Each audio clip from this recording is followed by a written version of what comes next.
Idle, the whispering house I. The invitation to fear. It started with a letter. A yellowed envelope, brittle at the edges, sealed with wax.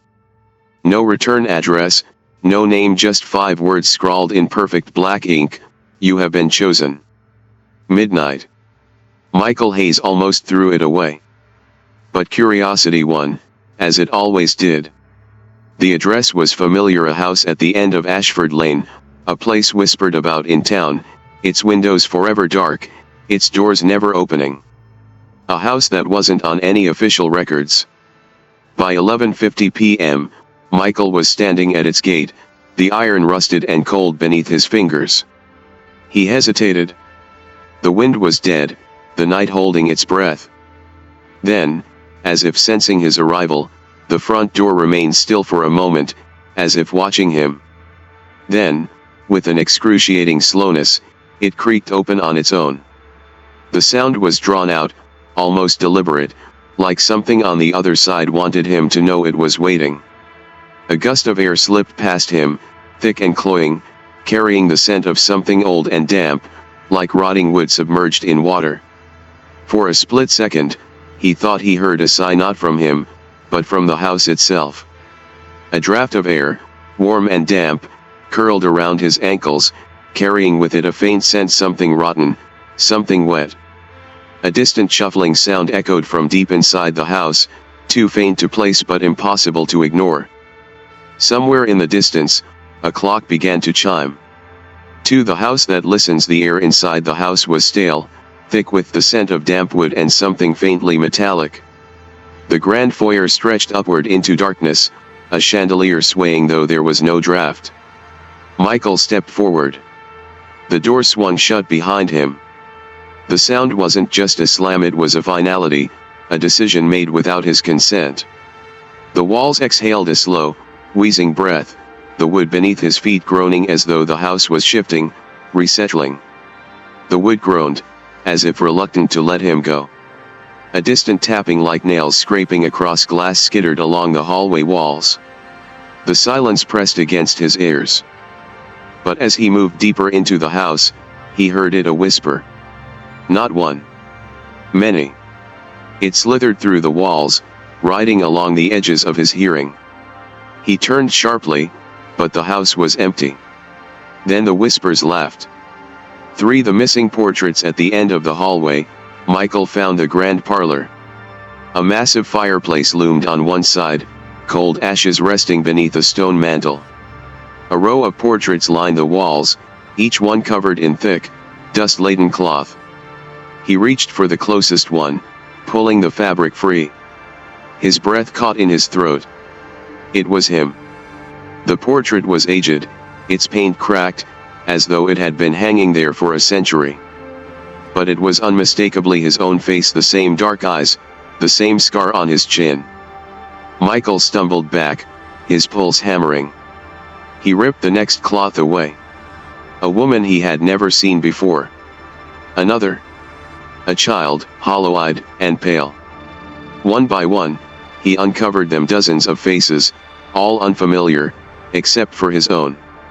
The last portrait hung at the end, covered in a cloth different from the rest, black, thick, and damp. Michael hesitated. Then, the whispering stopped. The silence stretched too long, unnatural, and thick, as if the house itself was deciding what to do next. A cold prickle ran down Michael's spine. Then something brushed past his shoulder, not a gust of air, not a draft. Something solid, unseen. The air turned icy, and from somewhere deep within the walls, a voice sighed. Silence fell, heavy and unnatural. The house held its breath. Then, from somewhere above, a soft creak, followed by the unmistakable sound of footsteps. But they didn't descend the stairs. They walked across the ceiling. For a moment, the silence was thick, oppressive. Then came another sound, a wet, deliberate drip. It was coming from behind the last portrait, where the black cloth still hung, slightly damp to the touch. He pulled the cloth away. And the house screamed.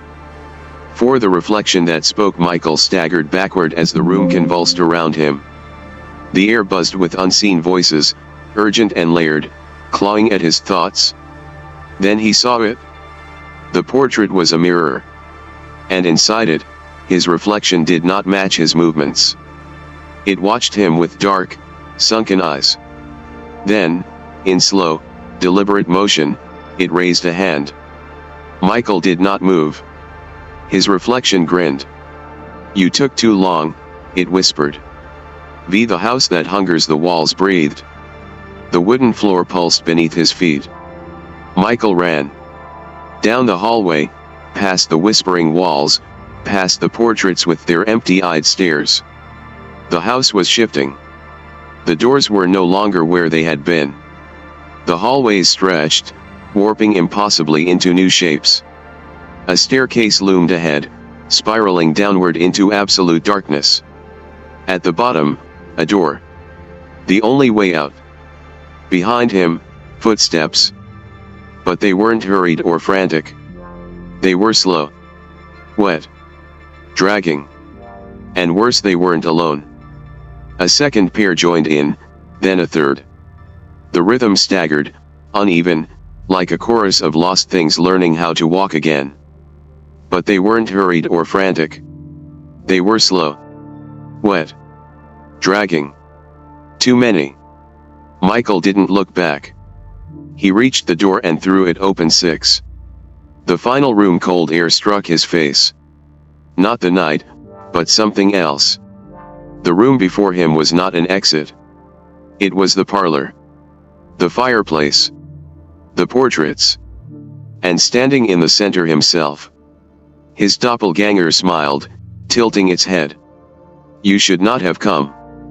Michael's vision blurred. The walls twisted, the ceiling caved inward like a closing throat. His reflection stepped forward. Michael tried to run. But the house was hungry. 7. The new portrait. The next morning, the house stood as it always had, silent, dark, waiting. No one saw Michael Hayes again. But the house had changed. The front door, once perpetually locked, now stood ajar some nights. And those who wandered too close swore they heard a faint tapping sound, not from the windows, but from the mirrors within. And when the wind howled through Ashford Lane, it carried something strange, something impossible. Michael's voice. Begging to be let out. But the house had changed. The front door, once perpetually locked, now stood ajar some nights. And those who wandered too close swore they heard a faint tapping sound, not from the windows, but from the mirrors within. And when the wind howled through Ashford Lane, it carried something strange, something impossible. Michael's voice. Begging to be let out. At least, not in the way they remembered him. Occasionally, a shadow would flicker past the parlor window. Sometimes, the wind carried a whisper, a voice pleading, trapped between the walls. And in the dead of night, when the town was quiet, some swore they could hear it. The house breathing. But inside, in the parlor, a new portrait hung on the wall. A man with dark eyes and a scar on his chin. Trapped forever. Listening to the whispers.